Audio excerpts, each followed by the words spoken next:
back to Microbial, your own YouTube channel. I am Himanshi once again with you और आज मैं आपके साथ डिस्कस करने वाली हूँ सस्टेनेबल डेवलपमेंट के बारे में. ठीक है, तो अगर ये वीडियो आपको पसंद आए तो वीडियो को लाइक करें, शेयर करें अपने फ्रेंड्स के साथ. और आप लोग वीडियो देखते हैं लाइक करते ही नहीं हैं. ठीक है, तो वीडियो को लाइक करें, शेयर करें अपने फ्रेंड्स के साथ. और वीडियो पसंद आए तो नीचे कमेंट सेक्शन में बताइए कि आपको क्या पसंद आया, आप फ्यूचर में किस टाइप के वीडियो चाहते हैं, तो मैं उन पर और वीडियो बनाऊंगी. सो अभी शुरू करते हैं हमारा आज का टॉपिक, जिसका क्या नाम है सस्टेनेबल डेवलपमेंट. अगर अभी तक आपने इस चैनल को सब्सक्राइब नहीं किया तो चैनल को सब्सक्राइब करें, बेल आइकन पर क्लिक करें, जिससे आपको मेरी लेटेस्ट वीडियो का नोटिफिकेशन मिलता रहे. नेक्स्ट, अब हम जानेंगे सस्टेनेबल डेवलपमेंट की डेफिनेशन, क्योंकि हमें पता होना चाहिए कि ये सस्टेनेबल डेवलपमेंट है क्या. ठीक है, जो वर्ल्ड कमीशन ऑन अर्थ है उन्होंने सस्टेनेबल डेवलपमेंट को कैसे डिफाइन किया है.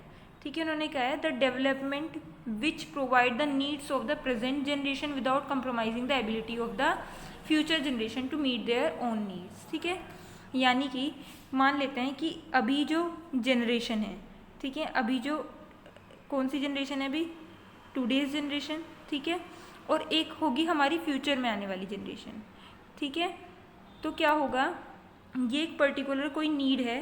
ठीक है, हमारी भी हो सकती है वो, और फ्यूचर जनरेशन की भी हो सकती है. तो हम इस नीड को या फिर इस रिसोर्स को, ठीक है, और भी अगर मैं अच्छे से इसको डिफाइन करूँ तो मैं इसको क्या कह सकते हैं, रिसोर्स है ये. ठीक है, इस रिसोर्स को ऐसे यूटिलाइज करूँ, ठीक है, कि वो मेरे आज के भी काम आए, बट इसके वजह से जो फ्यूचर ह्यूमन होने वाले हैं, ठीक है, हमारी आगे आने वाली जनरेशन होने वाली है, उनको भी इसकी क्या ना हो, कमी ना हो, या फिर इसका कुछ हमारे पास ऐसा हो कि वो भी इसको यूज़ कर पाएँ. ठीक है, वो इससे कॉम्प्रोमाइज़ ना करें. ठीक है, तो ये क्या है हमारा सस्टेनेबल डेवलपमेंट को किसने डिफाइन किया था, कमीशन ऑन अर्थ ने. लेकिन ये जो डेफिनेशन थी इसको बोला तो बार बार गया, बट क्या हुआ कि जो ये यूनिवर्सली एक्सेप्टेड भी थी, बट क्या हुआ, इसको अलग अलग लोगों ने अलग अलग तरीके से क्या किया, इंटरप्रिटेट किया. ठीक है, तो इसकी बहुत सारी इंटरप्रिटेशंस हैं. ठीक है, next, the earth charter seek to establish the values and direction needs to achieve sustainability. ठीक है, उन्होंने क्या कहा है, we must join together to bring forth a sustainable global society. यानी कि हमें एक वर्ल्ड वाइड क्या बनानी होगी, पूरी दुनिया में एक सस्टेनेबल सोसाइटी बनानी होगी. ठीक है, जो किस लिए बनाई जाए, हम रिस्पेक्टफुल नेचर बनाई जाए, है ना. साथ ही साथ यूनिवर्सल ह्यूमन राइट्स हो, यानी कि पूरी दुनिया में जितने भी ह्यूमन्स हैं उनके सभी के राइट्स बराबर हों. ठीक है, उनको इकोनॉमिक जस्टिस मिले. ठीक है, उनको कल्चर ऑफ पीस मिले. ठीक है, शांति हो उनके जीवन में एक तरीके की. Towards the end it is imperative that we the people of earth declare our responsibility to another one another. ठीक है, इसी के साथ साथ क्या, हम जितने भी लोग हैं अर्थ पे, पृथ्वी पे, ठीक है, हम एक दूसरे के लिए क्या होनी चाहिए, रिस्पॉन्सिबिलिटी होनी चाहिए कुछ ना कुछ, to the greater community of life that and to future generation. ठीक है, हमारी जो आसपास की कम्युनिटी है उसके लिए हमारी कुछ ना कुछ रिस्पॉन्सिबिलिटी होनी चाहिए, और जो फ्यूचर में जनरेशन्स आने वाली हैं, ठीक है, अभी और ह्यूमंस जो आएंगे. ठीक है, क्योंकि अगर एज अ ह्यूमन बीइंग मैं बात करूँ, हम लोगों की क्या है, जो लाइफ होती है उसकी कोई सर्टेनिटी नहीं होती है. ठीक है, एक ना एक एज के बाद हर किसी की नेचुरल डेथ होती है. ठीक है, अगर मैं कहूँ कि अगर वैसे डेथ नहीं होगी तो नेचुरल डेथ सभी की होनी है. और उसके आने के बाद जो आने वाली जनरेशन्स हैं, ठीक है, उनके आने के बाद जो न्यू जनरेशन्स हैं, ठीक है, उनको भी वो सभी रिसोर्सेज मिलने चाहिए जो हमारे पास हैं. ठीक है, तो ये बहुत ज़्यादा नीड है, और वो कौन कर सकता है, सिर्फ जो आज वाला ह्यूमन है वो कर सकता है कि जो न्यू जनरेशन है उसको भी वो रिसोर्सेज मिल पाएँ. नेक्स्ट है अकॉर्डिंग टू यूएनओ. ठीक है, यूएनओ ने कैसे किया, क्या बताया, sustainable development is improving the quality of human life. जो सस्टेनेबल डेवलपमेंट है वो क्या कर रहा है, क्वालिटी को इम्प्रूव कर रहा है ह्यूमन लाइफ की, while living within the carrying capacity of supporting ecosystem. जबकि जो लिविंग थिंग्स हैं, यानी कि हम लोग हैं, वो क्या कर रहे हैं, कैपेसिटी रखते हैं जिससे हम अपने इकोसिस्टम को क्या कर सकें, सपोर्ट कर सकें. Although the fears about such unsustainable growth and development started in 1970. ठीक है, ये जो डर था कि अनसस्टेनेबल ग्रोथ का, वो कब से शुरू हुआ था, 1970. ठीक है, अनसस्टेनेबल ग्रोथ क्या है, सस्टेनेबल ग्रोथ का उल्टा है. ठीक है। Yet a clear discussion on sustainable development emerge on international level, ठीक है। उसके बाद जो एक क्लियर डिस्कशन शुरू हुआ था किसका, सस्टेनेबल डेवलपमेंट का, वो कब हुआ था, 1992 में, किसमें, यूएन कॉन्फ्रेंस में, इन्वायरमेंट एंड डेवलपमेंट जो थी उसमें, यानी कि UNCED, ठीक है। पॉपुलरली इसको हम क्या कहते हैं, अर्थ समिट हेल्ड इन कहाँ पे, रियो डी जेनेरो ब्राज़ील में, ठीक है। जो रियो डी जेनेरो था उन्होंने अपना एम डिक्लेयर किया था जो कि क्या था, a new and equitable global partnership, यानी कि एक नई और जो ग्लोबल पार्टनरशिप यानी कि पूरी दुनिया की आपस में जो पार्टनरशिप है, through the creation of new levels of cooperation among states, ठीक है। Out of its 5 significant agreements, agenda 21 purpose, a global program of action on sustainable development is social, economic and political context of 21st century, ठीक है। इसमें क्या बनाया गया था, 5 agendas रखे गए थे, ठीक है।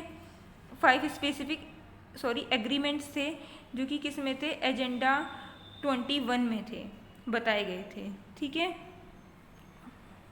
साथ ही साथ ये जो प्रोग्राम थे ये कैसे थे, सस्टेनेबल डेवलपमेंट के सोशल भी थे, इकोनॉमिक भी थे और पॉलिटिकल कॉन्टेक्स्ट से लिए गए थे 21st सेंचुरीज़ के। नेक्स्ट है की एस्पेक्ट्स ऑफ सस्टेनेबल डेवलपमेंट। सो ये 2 टाइप के हैं, कौन कौन से, इंटरजनरेशनल इक्वालिटी या फिर इंट्रा जनरेशन इक्वालिटी या जनरेशनल इक्वालिटी। सो पहला हम जानेंगे इंटरजनरेशनल इक्वालिटी। ये किस पे एम्फेसाइज करेगा, that we should minimize any adverse impact on resources, ठीक है। जिससे हम ये किस पे को एम्फेसाइज करेगा, किस पे ज़्यादा बल देगा, कैसे मिनिमाइज कर सकते हैं एडवर्स इम्पैक्ट पे, किसके, रिसोर्सेज के and environment for future generation, ठीक है। यानी कि फ्यूचर जनरेशन का जो इन्वायरमेंट होगा, that is we should hand over a safe healthy resourceful environment to the future generation, यानी कि जो हमारी आगे आने वाली जनरेशन है उन्हें हम सेफ, हेल्दी, साथ ही साथ रिसोर्सफुल यानी कि जिसमें बहुत सारे रिसोर्सेज हों, ऐसा इन्वायरमेंट दे के जाएँ जो हमारी आने वाली फ्यूचर की जनरेशन है। This can be possible only if we stop over exploitation of resources, ठीक है। ये कब पॉसिबल हो सकता है, जब हम जो भी हमारे रिसोर्सेज हैं उनको ओवर यूज़ करना बंद करें, रिड्यूस करें, किसको, यानी कि कम करें जो हमारा वेस्ट डिस्चार्ज है उसको, और इमिशन को, और मेंटेन रखें हमारा एक इकोलॉजिकल बैलेंस है उसको, ठीक है। नेक्स्ट है इंट्रा जनरेशनल इक्वालिटी। इसमें ये किसको एम्फेसाइज करेगा, that the development process should seek to minimize the wealth gap within and between nation, ठीक है। ये क्या करता है, एक मिनिमाइज कर रहा है वेल्थ गैप को, कहाँ पे नेशन में, ठीक है, किसी में भी, यानी कि बिटवीन द नेशन, यानी कि 2 देशों के बीच का जो वेल्थ गैप है उसको क्या करने की कोशिश करता है, ये मिनिमाइज करने की कोशिश करता है, ठीक है।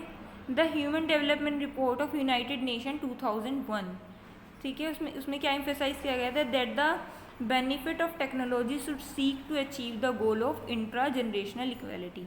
इन्होंने क्या कहा था, किसमें, ये याद रखना है, human development report of united nation 2001 में उन्होंने किस चीज़ पे एम्फेसाइज किया था, बेनिफिट्स ऑफ टेक्नोलॉजी को, है ना, यानी कि जो हमें टेक्नोलॉजी का बेनिफिट मिलता है जो क्या कर सकता है, should seek to achieve the goals of यानी कि जो इंट्रा जनरेशनल गोल्स हैं उनको अचीव करने में हेल्प कर सकता है, उसमें जो टेक्नोलॉजी के बेनिफिट्स हैं उसको एम्फेसाइज किया था, ठीक है।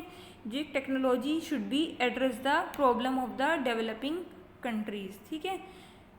Next, producing drought tolerant varieties for uncertain climates, vaccines for infectious disease, है ना, clean fuels for domestic and industrial use, ये सभी टाइप की चीज़ें क्या हो गई थी, इसमें आई थी, ठीक है। जिससे ये जो टेक्नोलॉजिकल डेवलपमेंट्स हैं वो सपोर्ट कर सकेंगे इसको, इकोनॉमिक ग्रोथ को किसी भी पुअर कंट्री, यानी कि वो कंट्रीज़ जो क्या हैं अभी काफ़ी गरीब हैं, and help in narrowing the wealth gap and lead to sustainability, ठीक है। इससे क्या होगा, साथ ही साथ वे हेल्प करें किसको कम करने में, जो वेल्थ गैप है उसको साथ ही साथ क्या करें, उनको उन कंट्रीज़ को सस्टेनेबिलिटी की तरफ बढ़ाएं।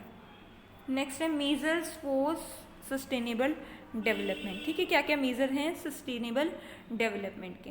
फर्स्ट है यहाँ पे यूजिंग अप्रोप्रिएट टेक्नोलॉजी।